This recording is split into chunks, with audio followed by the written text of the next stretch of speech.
তো প্রিয় বন্ধুরা দেখেন, কিছুদিন আগে বৃষ্টি হয়েছে, আপনাদেরকে আগের ভিডিওতে দেখেছিলাম।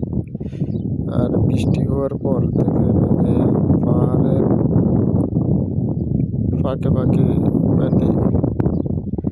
গাছগুলা অনেক সবুজ হয়ে গেছে। হ্যাঁ, আর প্রাকৃতিক এই যে পাহাড়গুলার মাঝে মাঝে যে গাছগুলা দেখতে অনেক সুন্দর লাগে।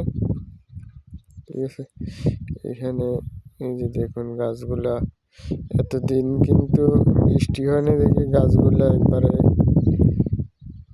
মৃত্যুসজ্জা ছিল। আর এখন যখন আল্লাহর নিয়ামতের বৃষ্টি হলো তখন গাছগুলা পুরাই সবুজ হয়ে গেছে দেখেন। আর আমি আসার উদ্দেশ্য হচ্ছে গাছগুলোতে কোয়েল পাখি বাসা বাঁধে, আপনাদেরকে দেখাবো যদি আপনাদের ভাগ্যে যদি থাকে দেখার, তো আপনারা ভিডিওটা দেখতে থাকেন। আমি আসছি এই গাছগুলোতে কোয়েল পাখির বাসা আছে, আমি দেখার জন্য আসলাম।